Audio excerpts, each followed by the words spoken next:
But my definition of an architect, and some will be frustrated by it, but I genuinely do believe it, is I believe the architect is a translator, is a middleman, really and truly, between the community and the fabrication or the materialization of the structure. I think the architect has the power and should have the power to be able to engage with communities, engage what they want and what they need. Because, and I always say this, I've done loads of work experience to do with this, but the lived experience of someone cannot compete with any site research that we do.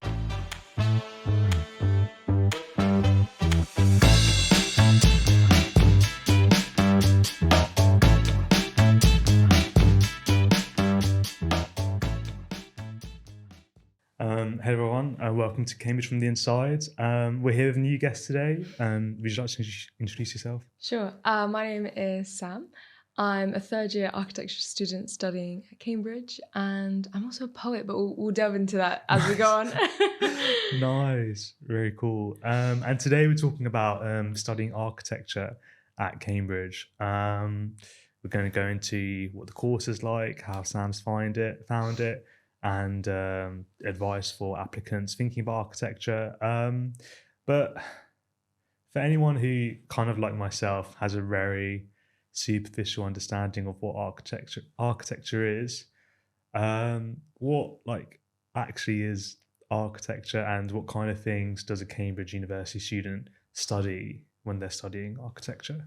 It's a good question. I think architecture is one of those degrees or one of those things that you think you know. Like if you ask the general public, like it's buildings, which is very fair and it's very, very true. It is buildings, but and as we sort of delve into what architecture is, you see that it's such an all-rounder subject, or degree rather. And the profession tend to call architecture quite multidisciplinary. Whether I agree with that or not, I guess we'll delve into it as well. But I think it's this idea where you're concerned with the creation of buildings, but that doesn't just have to do with construction details and physics of how it stands, but it's also about the sustainability of that building. It's about understanding if people find that building purposeful and meaningful within their society, or does it break their existing context, all of these things. And that's where gentrification comes in. So there's loads of sociological and societal and political things concerned with architecture because it's so ingrained in our society. That was a very long answer to a very short question, but yeah, that's what I would say it is. I think it is a pretty open, big open question. So because I really don't know anything about architecture. Say you have a student who's on the fence between, I don't know, they like the idea of architecture and they're curious about whether how much it is, how similar is it to something like engineering? Is there much of an overlap between architecture and mechanical engineering? Do you see what I mean? Yeah. I think architecture in a way is quite blessed because it's so broad. I think studying architecture, you get a bit of everything. And as an architecture student in my third year, you have to be an all-rounder in order to fully enjoy or do well in it. Regarding your question about engineering and stuff like that, we do in third year, we do a module called Arch-Eng, so architecture engineering, and we do it with the engineers. Nice. So it's a merging of understanding. The brief was a facade of a building is taken off, redesign the facade. So it's about understanding through design and structural engineering. So there's that overlap. And I think it's quite good because in the profession, you collaborate a lot. So to do it in a smaller setting is quite useful, and it's quite telling of how the profession actually goes.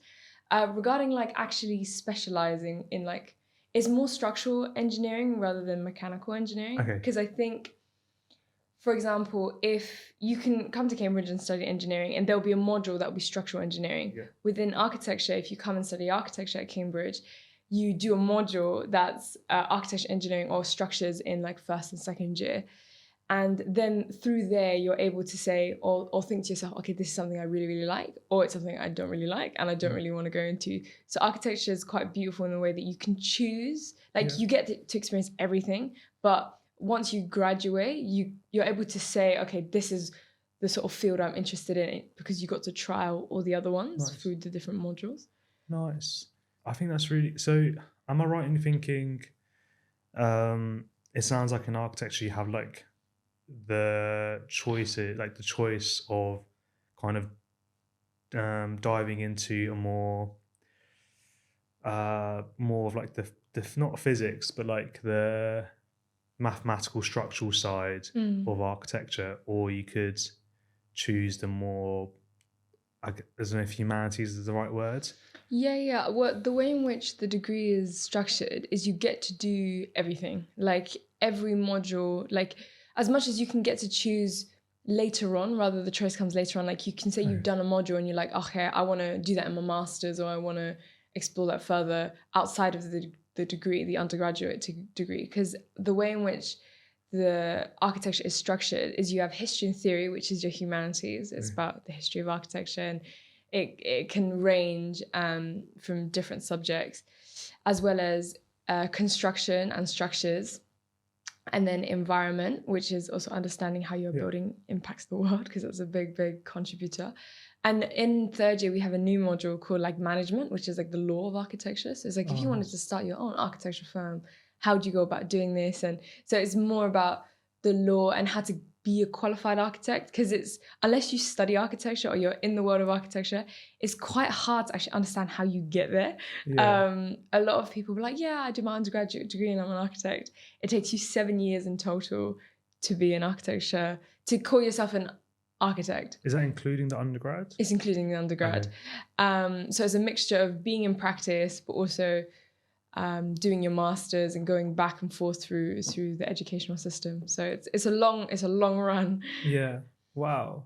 So are you thinking of like doing a master's afterwards then? Because you're on your third year, right? Yeah. I plan, hopefully, touch wood, to get a job after I graduate, and then do a year or so in that job, and then go in back to do my master's, because I see no rush. There's no imminent deadline for me to be an architect. So I prefer the experience, just to see the world a bit. Yeah, nice. I think that's very smart.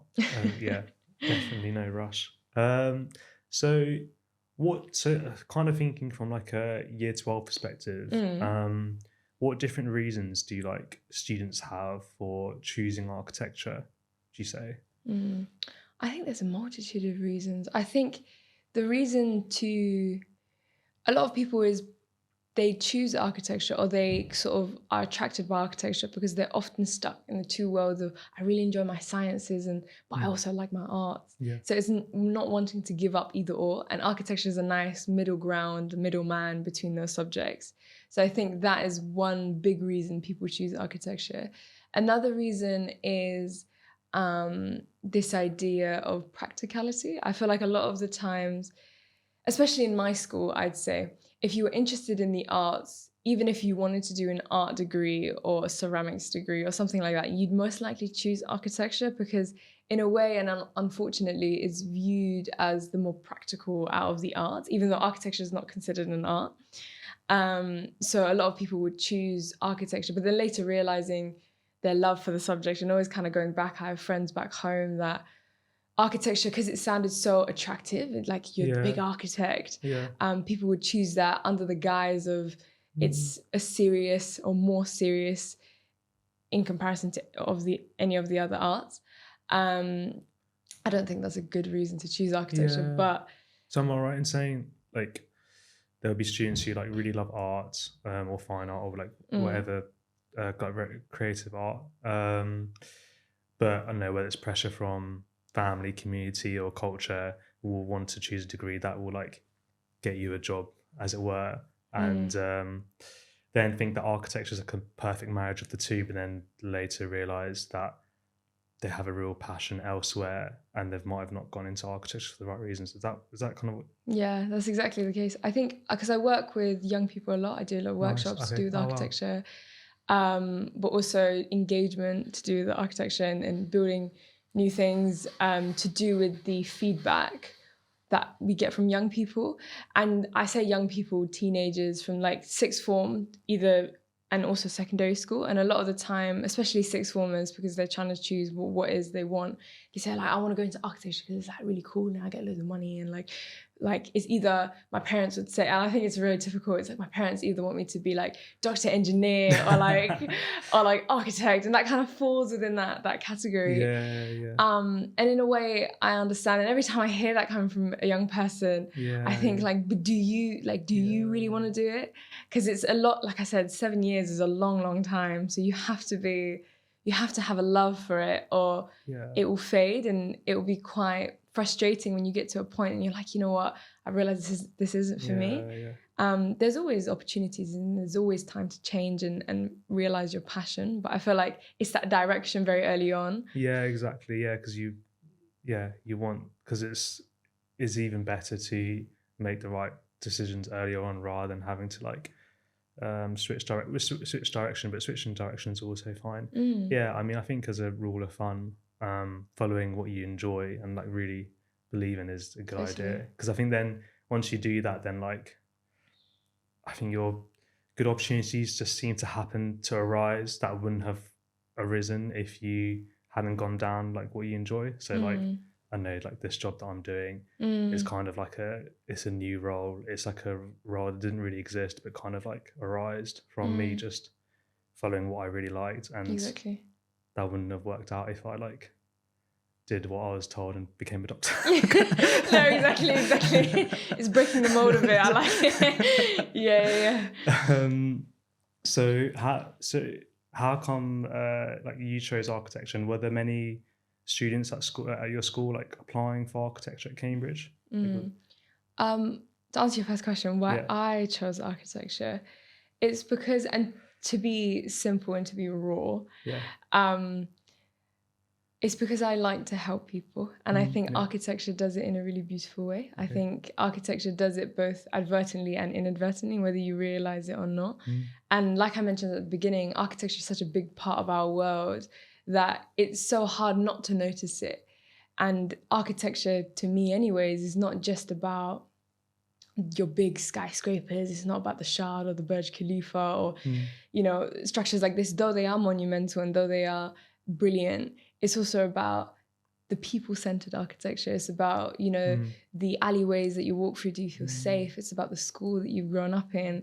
It's about the home that you've had arguments with your like siblings with. You know, it's all about those very personal experiences that I love about architecture. And I think I was quite blessed to have opportunities leading up to wanting to study architecture at Cambridge, because I didn't study your typical architecture subjects. Like I did art, English literature, sociology, and I did an EPQ on psychology. So I was very in the humanities field. At the time, quite worried about whether I needed maths or I needed physics. And I would ask so many people, I'm like, I haven't done it since GCSEs. Like I was good at it, but like I'm not going to do it now. But it hasn't really been much of an issue at all, really, because I think Cambridge knows that not many people come from a maths, physics background, and that's okay. They teach you pretty slow, and if you have an open mind to understand it, that's good. But also I think, like I mentioned at the beginning, architecture's an all-rounder. You don't need to know everything specifically, but you need to have an idea of things in order for them to work. What was your second question? Of that question? It's really interesting. The second question was, I was just curious to know, in your school, were there were you part of like a stream of people like applying for Cambridge and applying for architecture, or was it a bit of a rogue choice having to choose architecture, or was it somewhere in between?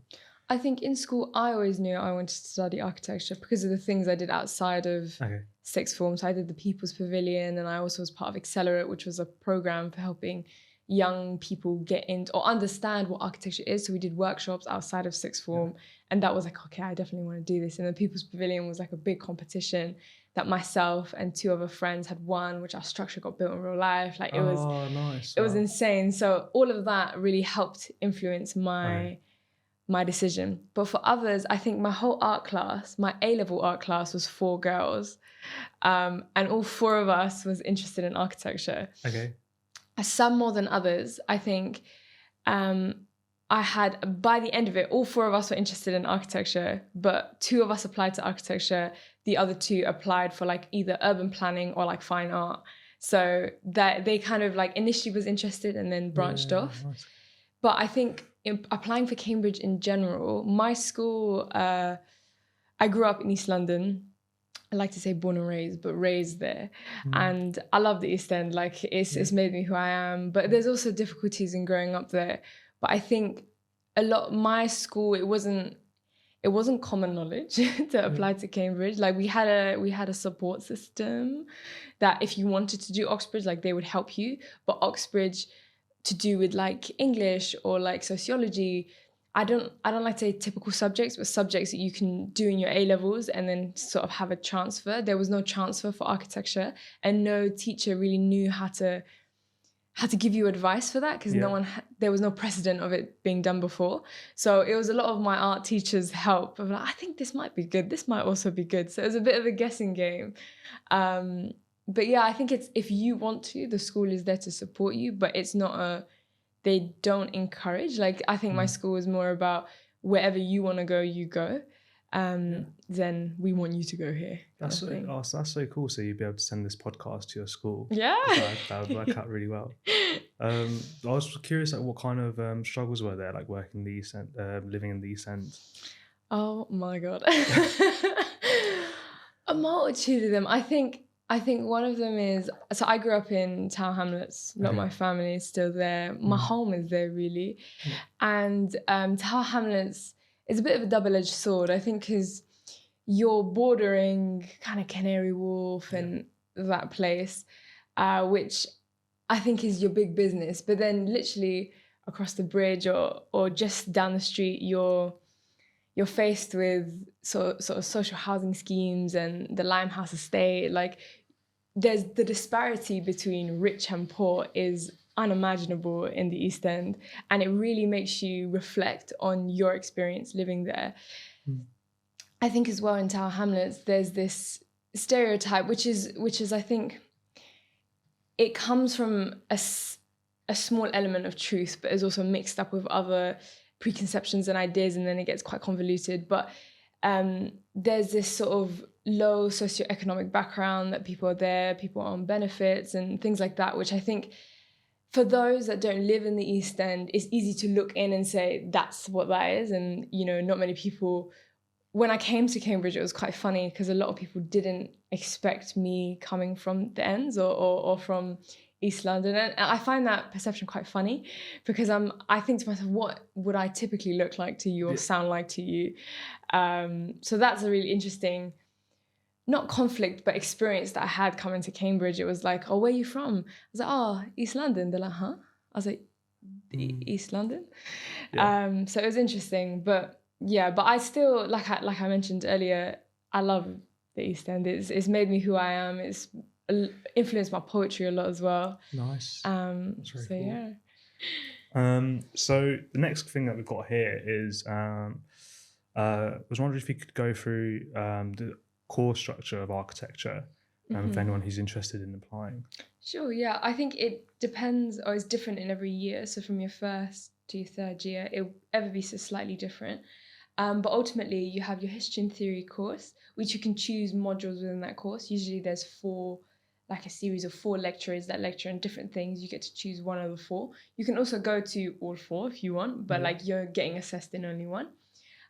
You also have construction and structures. Construction is how your building is going to be built, or just principles on how to construct. It's usually ideas of like breather membranes within walls. So it's very technical. Structures also follows that same sort of vibe or that same language of being quite technical, where you're understanding the physics and the maths behind your structure. And we also in first year spoke a lot about bridges, because I think that's the biggest structural thing that we can sort of apply it to.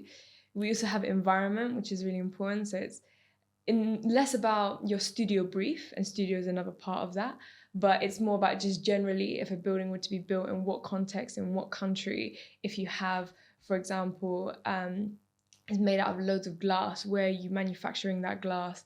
Are you reusing any elements? Is it retrofitting? How does that affect the environment and the carbon footprint? All of these things, because architecture is one of the leading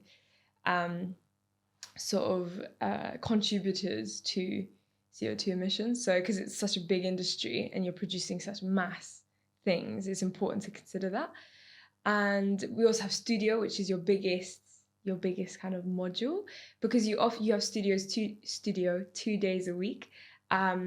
For third years, we have it on the Tuesday and the Friday. So it's a full day of tutorials with your tutor, and then you responding to that feedback. And then in third year, you might get slightly newer modules like management and Arch-Eng, things you wouldn't get in your earlier years, or your first and second year, rather, of architecture school. Nice. So, like, so one of the courses that I saw was like professional skills, and that comes up in both years. Like, could you explain a bit more about that and what does that actually mean?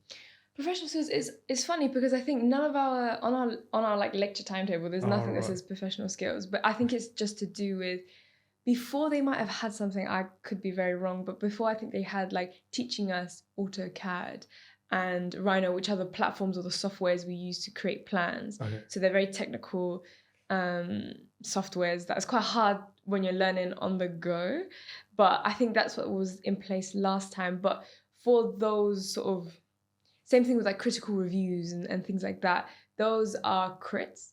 And in any design profession, degree, everyone knows what a crit is.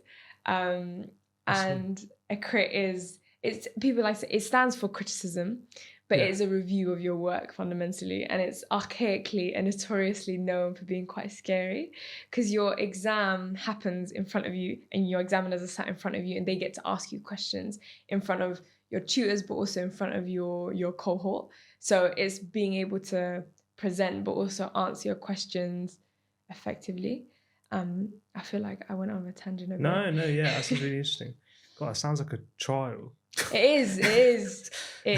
Damn right it is. And have you had to do those? Yeah, we've had to do this since first year. Oh, wow, so okay. That's how we get assessed. That's our, like, before in like secondary school, sixth form, you'd sit in an exam hall, you have an exam paper, go through that on your own time. This one is you come up with a presentation, come up with your script. This is your 8 weeks. So for example, I recently did a crit for my recent project. Yep. And you do your presentation slides, and then you present it to your 2 tutors and 2 examiners, external examiners.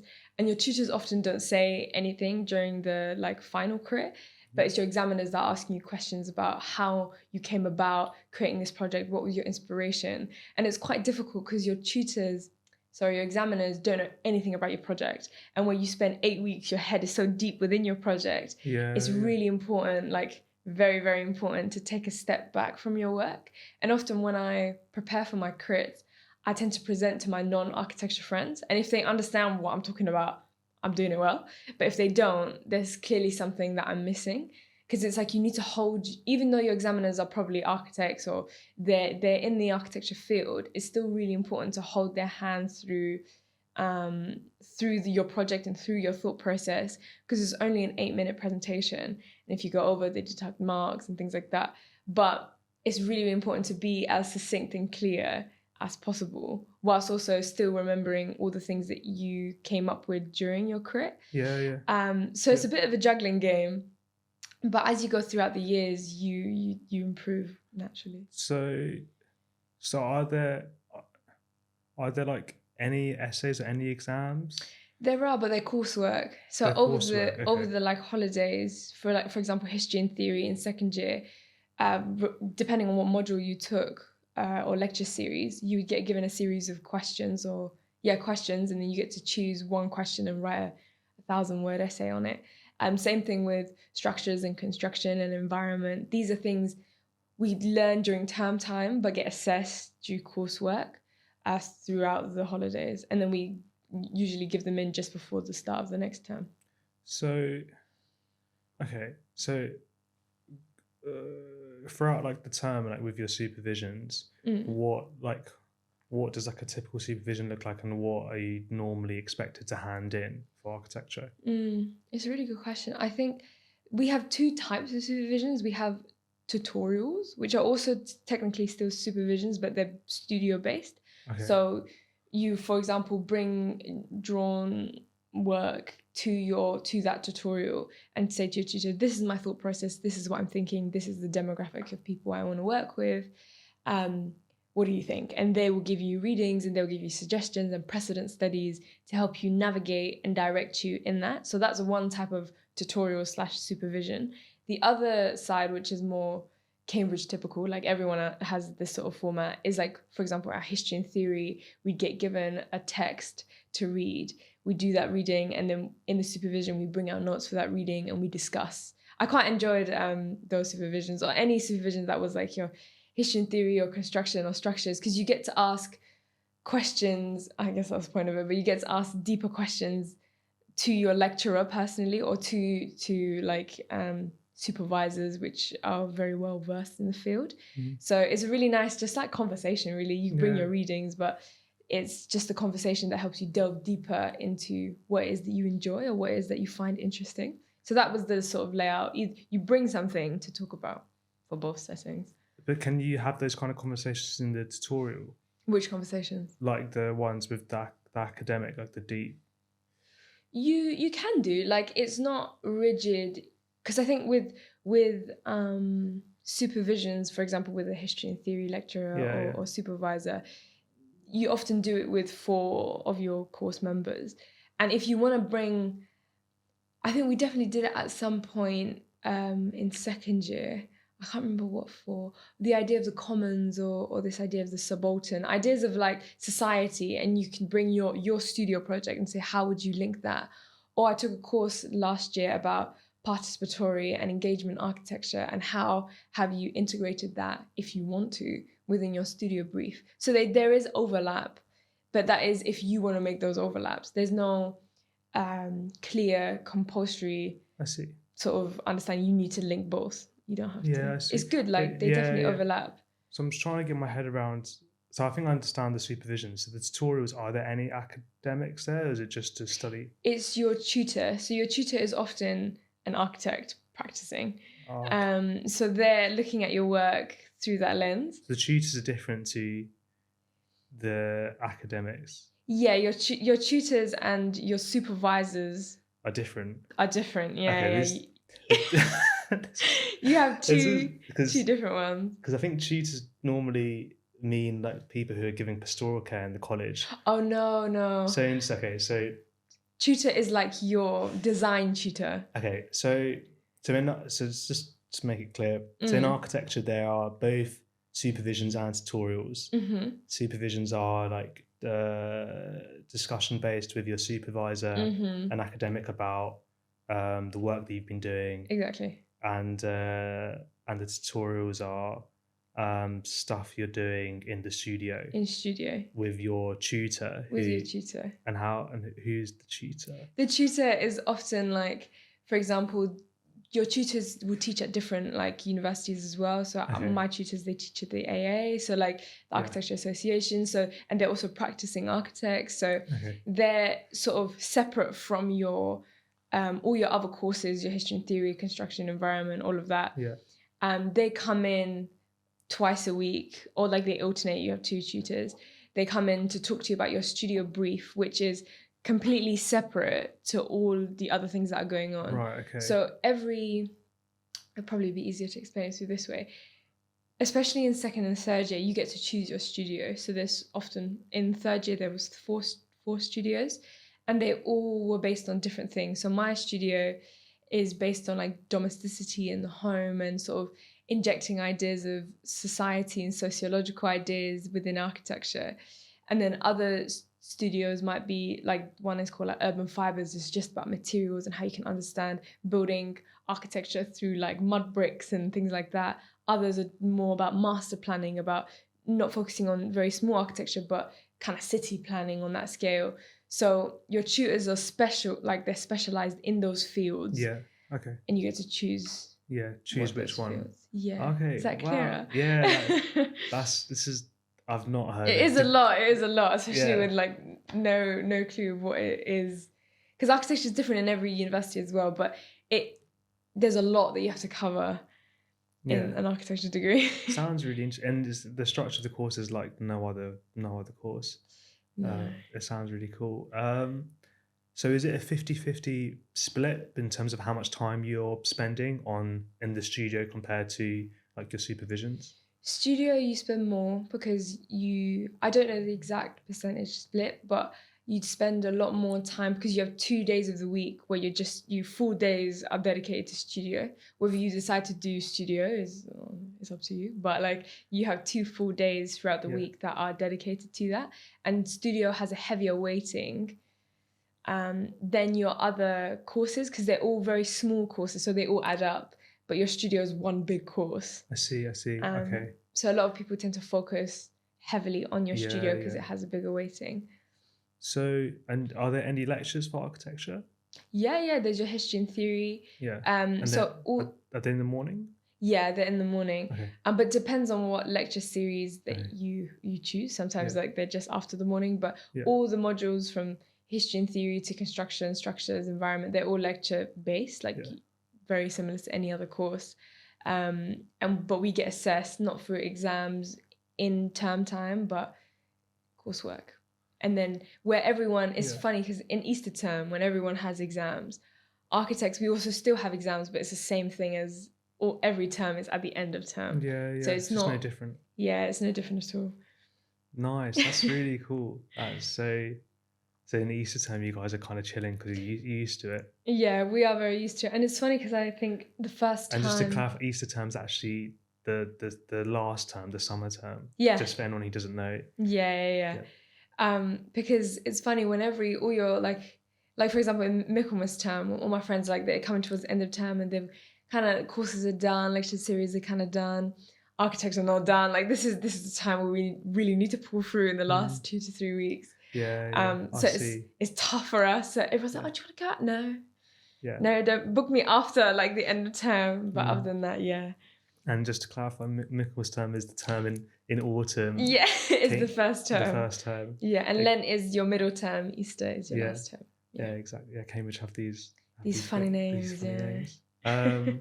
Wow. So I still have more questions. Yeah, no, go for it. So for the supervisions, do you have to hand in essays, or is it just the coursework, or do you have both essays and coursework? For the supervisions? For supervisions, it's just readings. They'll set you a reading. But you won't have to hand in anything before the supervision? No. Because you're expected to do it over the coursework?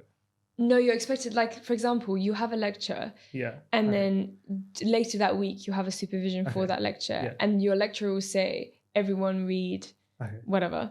You bring it to your supervisor and it's just notes, notes on your reading. Okay. You don't have to hand anything in, but they will definitely ask you about the readings. And then that day they'll set a new task. It might, but your supervisor will, everyone's supervisor will be different, but they'll set you a new task and be like, write a section on this part if you were interested in that, just for practice. Then you don't get assessed. You don't have to hand anything in. Yeah. But when you come over the holidays or over the break, you have to do something related to that. So it's good practice, really. In the coursework?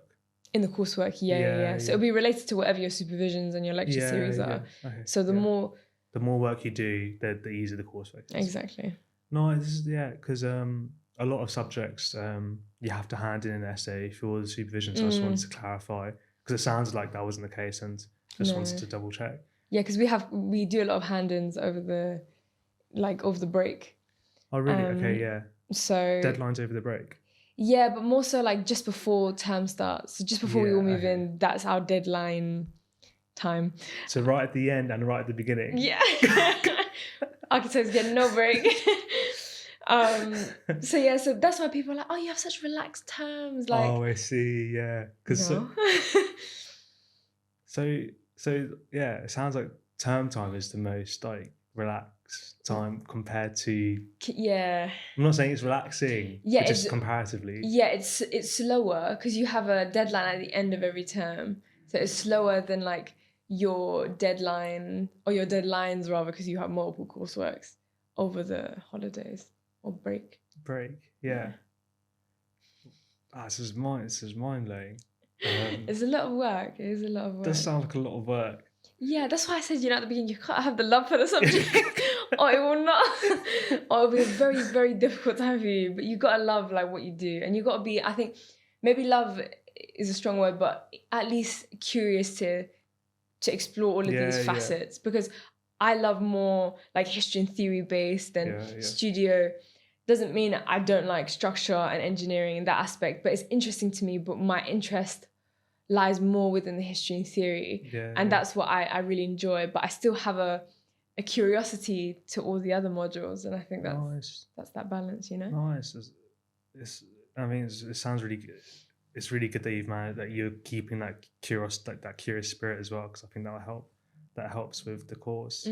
And yeah, it does sound like if you kind of went into it for like the prestige of being an architect, it sounds like a lot of work. It's not worth for a title, which I think you hear a lot with like degrees like medicine and engineering, but you don't hear that as much with architecture. But it sounds like it very much fits that narrative as well. Yeah, it definitely is within it, because there's this like idea within architecture called like the Starchitect. It's like for real, there is this notion, and we also study and we learn about it when we talk about the role of the architect. And that's, in my opinion, ever changing. That role in the past, what it used to be, is not what it is now.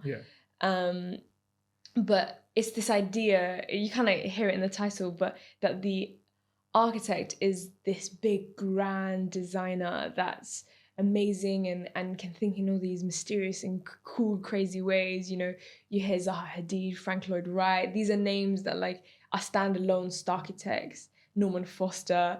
But I have problems with the Starchitect title, because architecture is never independent. You never, ever, ever get to a project or an outcome or a design outcome that is solely your own.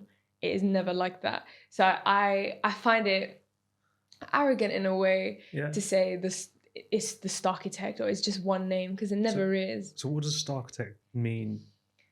The Star Architect. The Star. Oh, that's what it stands for. That's what it stands for. That's what it stands for. Just double check. So like, maybe this is quite a innocent question. Like, what's the difference between like an artist and a Starchitect? An artist, I think, because like with art, more. So artist is a bit vague. Not like artists in terms of art, but as in an artist in their art form. Yeah. Because a Starchitect is still related to architecture. With an artist, it's still quite broad. Like you can sort of dabble in loads of different things. With the Starchitect or architect is very concerned with buildings and what it means to sort of have a building. But that's what I'm saying with the monumental architecture that we tend to see. And if it's done by one architect, it's like, or the name of the architect will get showcased more than the team. Because how a building is built is never by one person. It's by the architects, the engineers, the urban planners, the city planners, the engagement officers. There's so much that's part of the build. The labor workers, everyone. So to say it's just one person, again, it's not fair. And I think that's not what architecture is about. I guess, I'm following, and you're making a lot of sense. I guess what I was saying of asking about the artist is that you kind of hear that story with like probably every single art form, where it's like I like what you're saying when you're saying like the architects has never done it alone. You could say that like with a writer writing their book, or I think Hans Zimmer with his music gets a lot of shade for like showcasing that it was an independent when he has a whole team. So kind of so what you're saying probably like follows through different art forms. So you were saying, like, I was just quite curious about one of the things you said about you think like the role of the architect is like ever changing. Could you expand a bit more about what you mean by that? Of course. I'm very interested in the role of the architect because it sort of falls within my dissertation. Yes, my dissertation.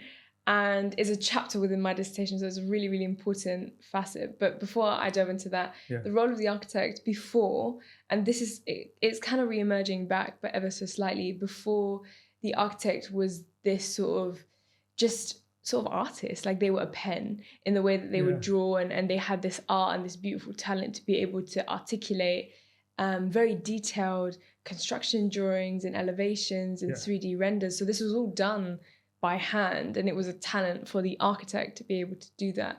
But as sort of time has come on, like we've experienced the Starchitect and this idea of emerging singular person. Again, it's never a singular person, but in the lens of media and the lens of everything else, it's a singular person.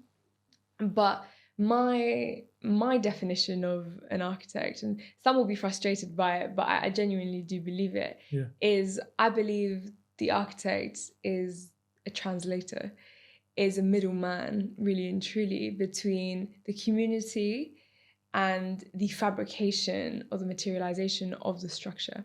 I think the architect has the power and should have the power to be able to engage with communities, engage what they want and what they need. Because, and I always say this, I've done loads of work experience to do with this, but the lived experience of someone cannot compete with any site research that we do. In architecture, we tend to do site research. You get given a site, you look at the typology, measurements of the ground, what it's like, any context of the shops or their houses.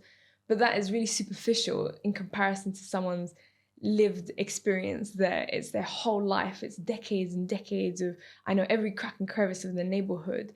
And that's the experience that we need. That's the context, the research that we need. So I feel like it only makes sense to engage and speak to those members of the community. But going back to sort of the little mic drop moment that I did, that it was in my dissertation. Just before we go into the diss, just to expand on that. So when you're saying architect acts as, is it architecture that acts as translation?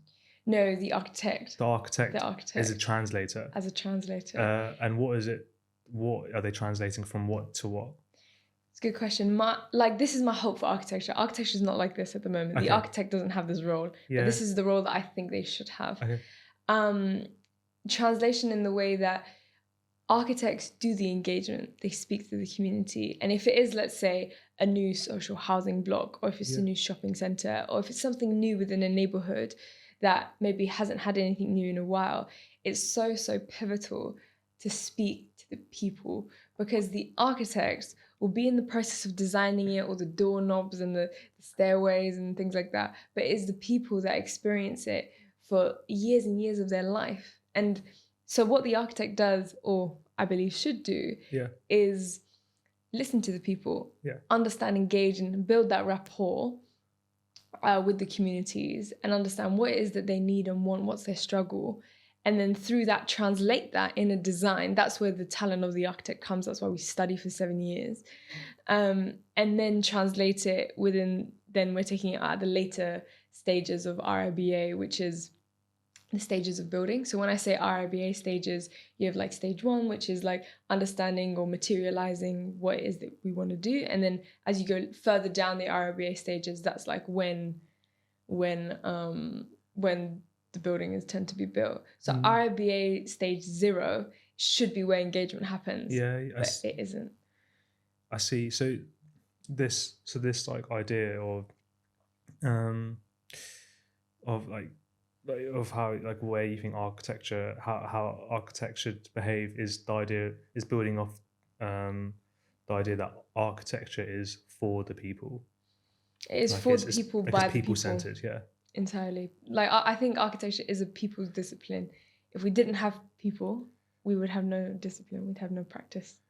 So in terms of what the architect is translating from what to what, like they have an idea, but then that idea should be engaged with and engaged with the people, and then through that interaction and discussions and communication and communication, that idea develops into something that is feasible to create, but is also good for the people. Exactly. It's inspired by the people. Like you might like say, okay, we want to build a marketplace or something like that. It's fine. That's your kind of skeleton of a brief, but that should be morphed and changed and shifted and influenced by the people that's going to experience that marketplace. That's interesting. I mean, I completely agree with those values you've built that idea on. I can hear someone someone saying who where their values are from more of an entrepreneurial perspective.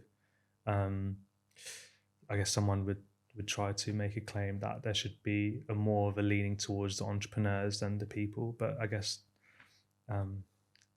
yeah. But you were saying about your diss. Could you expand a bit more about that, please? Sure. My dissertation, my current title of my dissertation is "The Man Then Built Ends, the People Built Their Home." Oh, wow. Okay. A study on how engagement and participatory design has affected young East Londoners. So wow, it's quite specific, but also in a way it's quite broad. Okay. And within my dissertation, I sort of intend to play around a bit, but in the most academic way. Okay, nice. One way I do it is through language. Okay. Like I mentioned at the beginning, I am a poet. So I really do enjoy language and the beauty of how we could shift and morph it to tell a story and tell a sort of bring across a narrative. But I have chapters within my dissertation that, for example, is like, let's be straight up, man. Oh, my voice. Let's be straight up, man, which is basically all about language and architecture and how we engage with people and how it is that we do it. Not just like, okay, I say, what do you want in your neighborhood? I want a bench in my local park. It's really delving deeper into why they want that bench. Is this a young person saying it? Is because they don't have a community space at home, or is home not really a space that we consider as home? Yeah. You know, it's so much deeper than just then giving what it is that they want, but it's probing why in which they want that reveals other sort of societal issues that architecture isn't the only answer, but it is a answer to helping shift those things. Yeah, like football pitches, boxing gyms, community centres. This is quite I'm kind of like, my eyes are being a bit. I'm kind of had the realization that like these things existing could have been actually an architect actually making them happen. Exactly. Which I think is I've never heard anyone talk about that, which is really cool. And I think that's the issue with architecture at the moment. It's so concerned with monumental architecture. As you ask any public person, just anyone on the street, what do you think architecture is? They'll probably say a big building, which is very fair. But architecture isn't always those things. And the most important architecture is the architecture that concerns the people. Like at the moment, I'm working with a group of young people in North London to build a youth space for them. Yeah. But it's really, really interesting because I've done engagement workshops with them. And because at that age, you're so creative and it's so fresh and it's so lovely as an architecture student to see that creativity that's boundless. Because within practice and within your degree, you have parameters and you have certain things that you can't go beyond, and sometimes it makes your architecture quite bland and quite boring. But with the young people, they're like, I want a big swing hang from here to there, and I want like a climbing frame that like you can also go upside down. But in sort of presenting those ideas, there's definitely ways in which that can manifest. But it's the architect's job to figure out how those ideas manifest. It's not like, I know what young people want. I'm no longer a young person at their age. How should I know what they want? It is them that know what they need and know what they want. You ask them and they'll tell you. We did a workshop on like mapping. So I bought them loads of different colored masking tape, and they would like mask the plan in the space that they wanted. And I think a lot of the time we underestimate young people. We think they don't know, like, because we don't teach them, they're not going to know. But young people have a lot of intuition and they've got a lot of things to say. So I think it's important that we give them that space, and most importantly, give them that respect.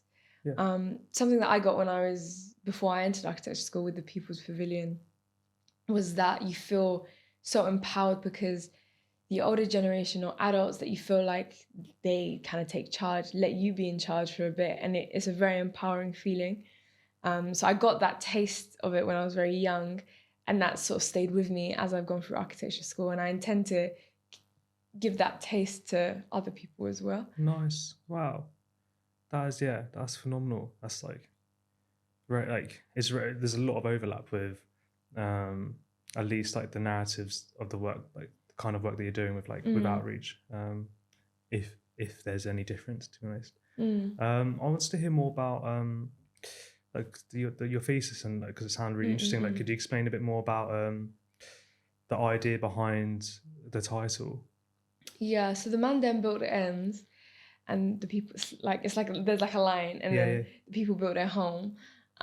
It's all about, it's based in the East End because I grew up there. I know a lot of context to do with it, but it's really about, because East London's on this sort of peripheral, or it's on this edge rather, this cliff edge of gentrification. Like I mentioned at the beginning, you have these two worlds sat beside each other of like Canary Wharf big business, and you've got the Limehouse estate, just they're literally brushing shoulders. There's a conflict that happens, a quite natural conflict in the way that our system and the way in which architecture is developed in East London. Is a lot of changes happening, and it's slowly sort of seeping into homes and neighborhoods. A lot of people find that frustrating, and that's why a lot of people in East London don't tend to engage. If there even is any engagement to ask what it is that you want, it happens at the later stages. It happens when the architects, the engineers, the clients, the contractors, they've already agreed on what they want, and they just want the sort of go ahead by the community to say, yeah, that's fine. But oftentimes the community won't say that because they haven't been asked, is this what you want?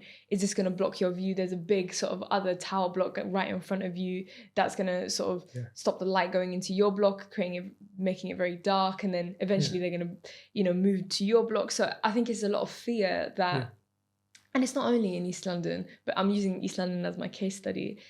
But there's a lot of fear with residents that they're sort of slowly being pushed out of their homes and pushed out of places that they've grown up their whole lives.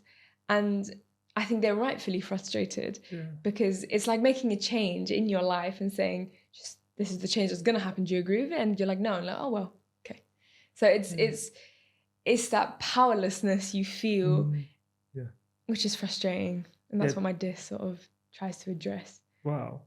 And there is something like quite colonial about gentrification in the ways that you've described, which is quite horrible when you realise that a lot of people from Tower Hamlets are descendants of people who'd already suffered from colonialism. So it's true.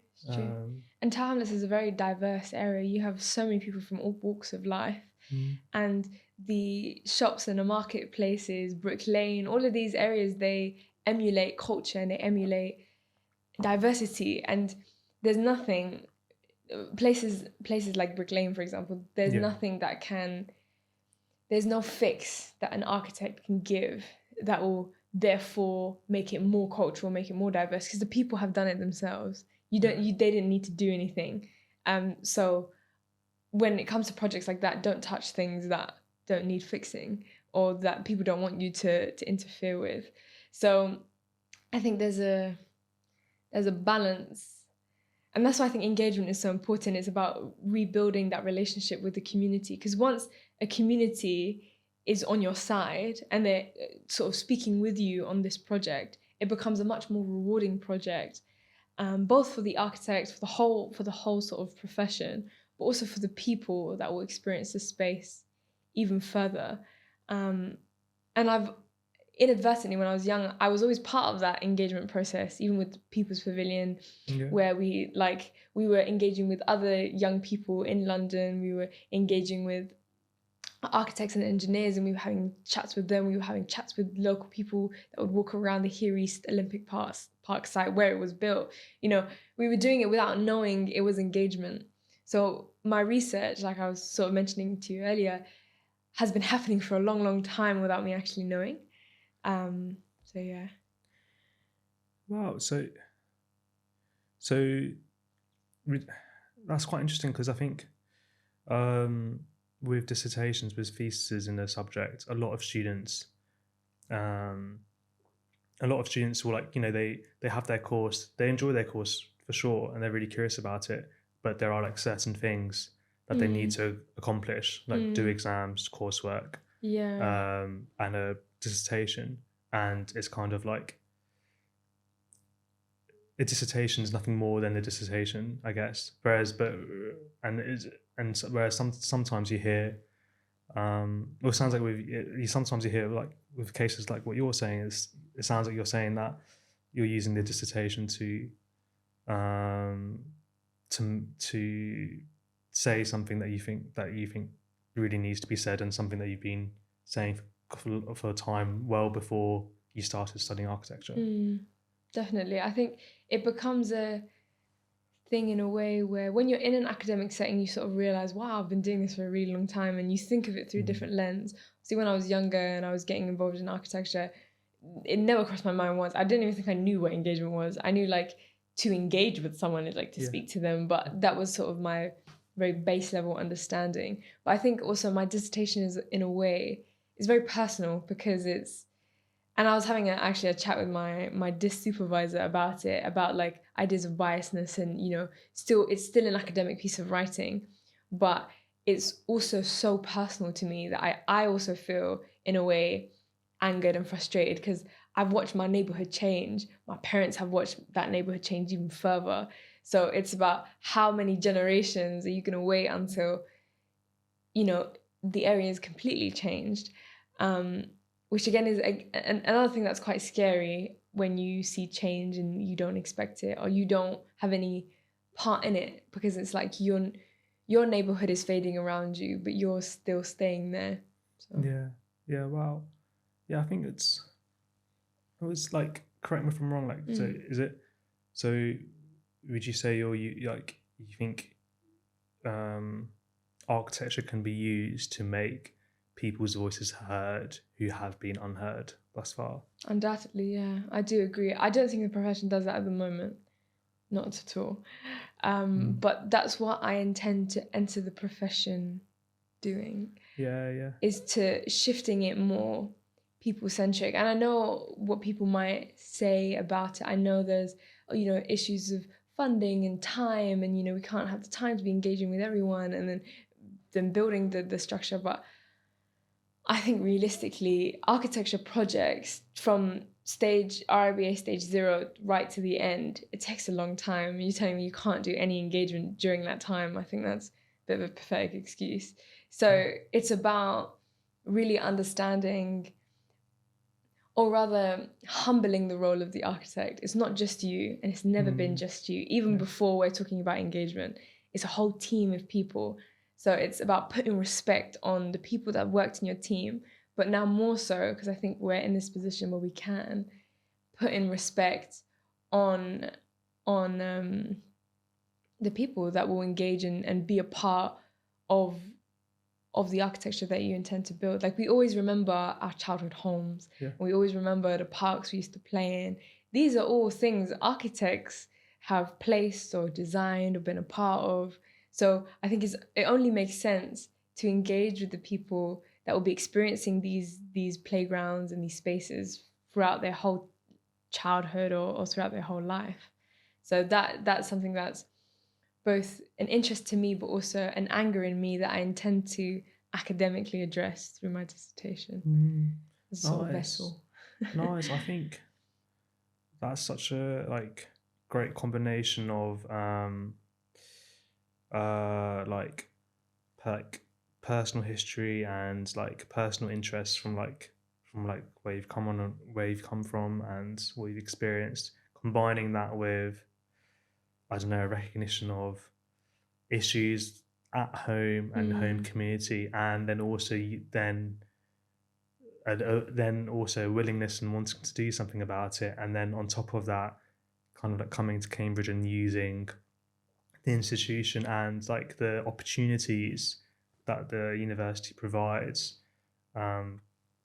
puts you in a really powerful position to make change. And I think is also, for a lot of students, and you don't hear it often enough, a lot of students after studying at Cambridge do come to a position where they have a lot of power in one way or another. They're very educated, very capable, and want to make change for the better in the way. And I think what you're doing sounds really, really cool, really exciting. Thank you. The last question that we just had here is just you mentioned how you've blended poetry and architecture, and I think for most people, including myself, won't really know what you mean by that. So I just wanted to hear if you could expand on that for us. Sure. I think to give it a bit of context will help understand me as a person, but also how I've gone about what inspired me to actually merge the two sort of arts in a way. Yeah. I'd say, but even before I had an interest in architecture, I had an interest in poetry. Yeah. And this sort of sprouted from the idea that I did a lot of public speaking when I was in school. I loved drama, I loved English, I loved writing. And my sort of teacher said to me at the time, she was like, Sam, you've got a really like poetic way or rhythmic way of speaking. Have you thought about poetry or like going to an open mic? And at that time, I had no idea what an open mic was. I was like, huh? An open mic? Yeah. And like year 9 or something like that. So I went on my own to an open mic. And it was such a new experience because because in school poetry that we got taught was like rhyming couplets and things like that. It was very traditional type of poetry. This was like kind of like they were speaking at me, but it was really beautiful. And I remember coming back to the same open mic, but with like a piece of writing. It was rubbish. I don't know what I said, but it felt quite beautiful to be in that setting and to speak to an audience that didn't know me but appreciated my art form. And since then I've been writing. So when I sort of discovered this love for architecture that I had, and this love for language and this love for poetry still continued on, I started to write about poetry regarding growing up in Ends and growing up in East London, what that meant to me. And then there was a point where I got my poem published. I think at the time it was called They Banshee. It was about hearing like sirens in East London. Like every time you're there, you always hear sirens. When I'm calling my friends back home, like there's always some siren in the background. And I found that quite interesting. And I started to write about that as an experience. And then that got published by like Chicago publishers when I was quite young. Oh, wow. So I was like, wait, people actually want to hear this? Yeah. So that also shifted my perspective when it came to writing about experiences, but kind of still to do with architecture. And then obviously I got involved in architecture. And in my first year, and I've been doing this, in my first year it wasn't received as sort of as like well as I thought it would when I would integrate poetry within my briefs or try and understand an experience through a poetic retelling of it. I think people found it quite hard to understand. But when I got to my second and my third year, it really grew. Like it had legs of its own and it did its own thing and it was received quite well because architecture is, in a way, it is poetic. And there are things within architecture that, for example, it's imagined. So when you get given a brief or when you get given like, oh, we want to build like a marketplace, there's an element that's imagined. You don't yet know what it looks like. You don't yet know what it feels like. You don't yet know who's going to experience these things. But poetry helps to almost paint a story through language and through words about how that space is going to be like. And a big part of architecture is convincing clients, convincing people that this is a project that deserves funding for. Oh, I see. So that's where poetry comes in as a sort of A, persuasion tool, but also B, which kind of falls into the last discussion that we had about my dissertation. It demystifies the architectural jargon that alienates people from design. So all the design sort of terminology that we use, like chamfer, design charrette, all of these things are very within the architecture scope. And if you're not an architect, you don't really know. It's like it's a different language. But poetry is a universal language. Everybody understands it. And it's about getting them to understand that process. So it's A, it can be a persuasion tool. B, it can be a narrative telling tool that welcomes and invites people within the profession. So that's how I use it, but I also use it separately as an own tool for myself. But. Wow, so it's like you're using poetry to communicate architecture from the architecture community to the people. Exactly. and yeah, because you're right, like if you're trying to like create like a suggested plan, like a plan to like build something that lacked any emotion, you'd imagine that something that had some emotion and had some empathy for the people would communicate better. Exactly. And poetry, in a way, if you think of it in that lens, is a form of engagement. Yeah.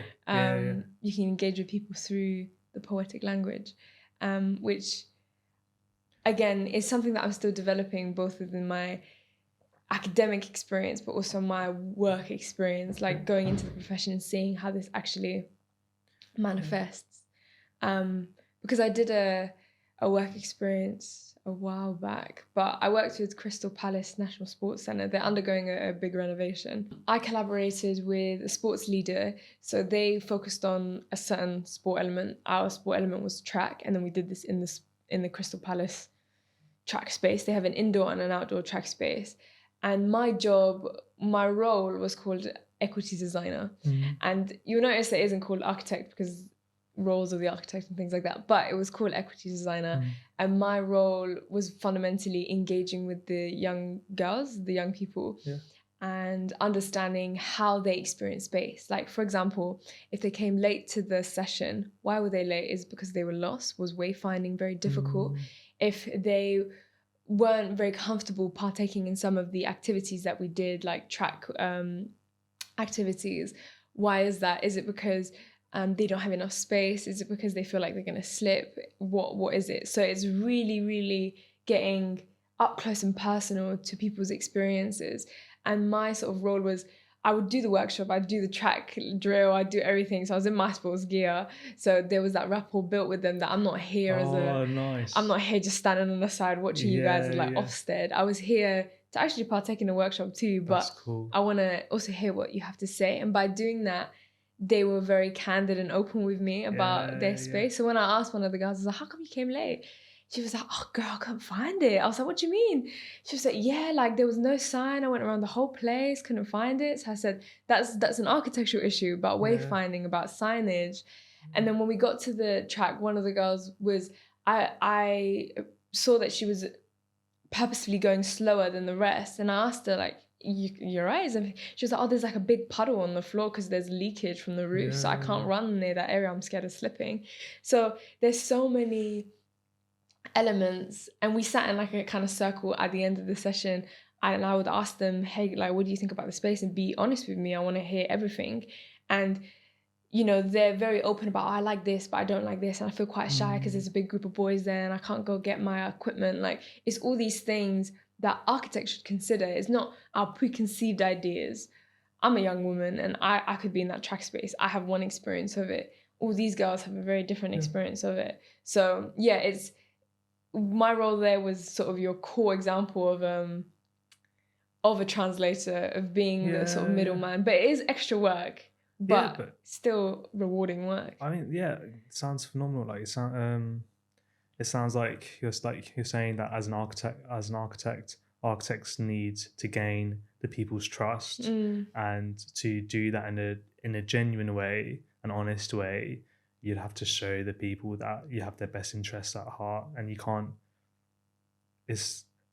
do that if you're just consistently on the sidelines, or in other words, if you show that you're willing to experience their life alongside them, then naturally you do gain their trust. Like it's a good form of leadership, and you hear it in lots of other like circles.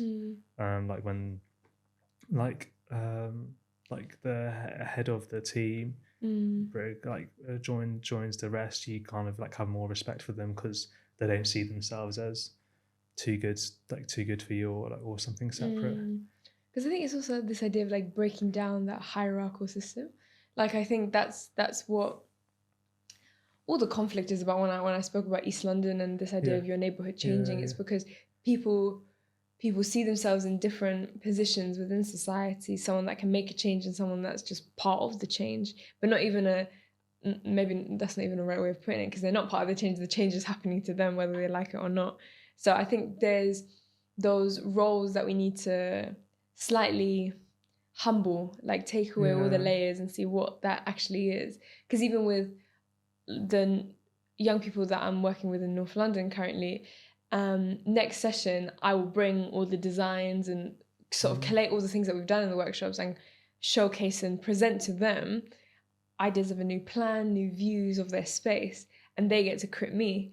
So it's about breaking down those ideas of what we think is the architecture, what we think is professional. Because I think as well,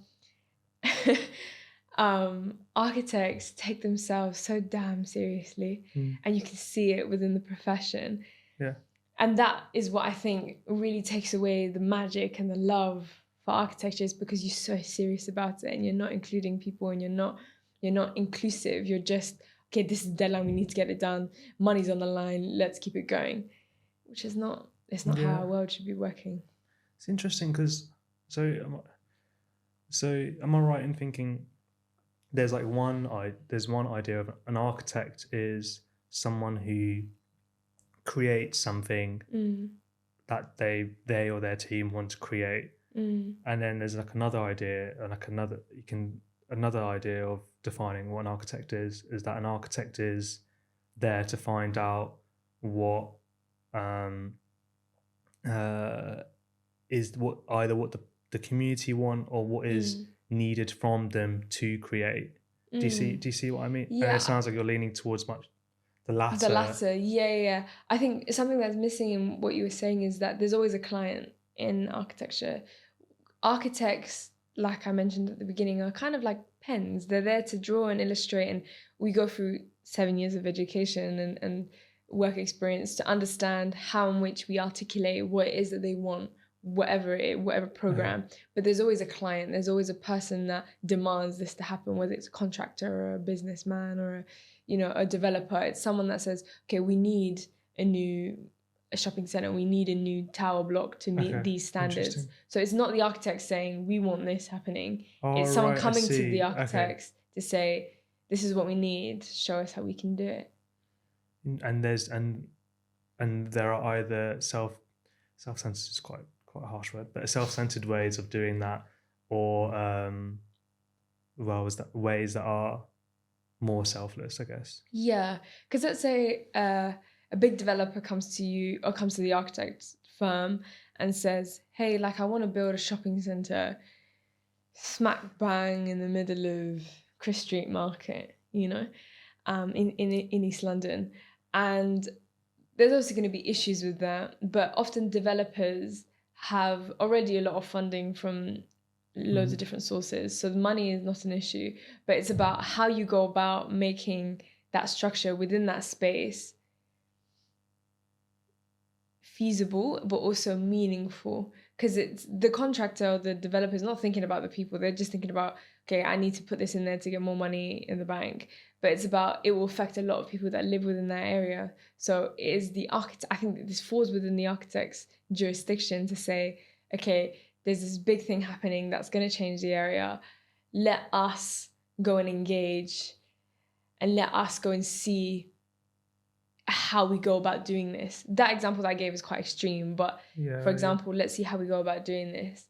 And that at the moment isn't the role of the architect, but it should be. The architect's role is kind of to serve the client, serve the needs of the client, but there are other clients that are not necessarily in the contract, like the people that experience the space, And the architect has the power to dictate how those plans unfold. Exactly.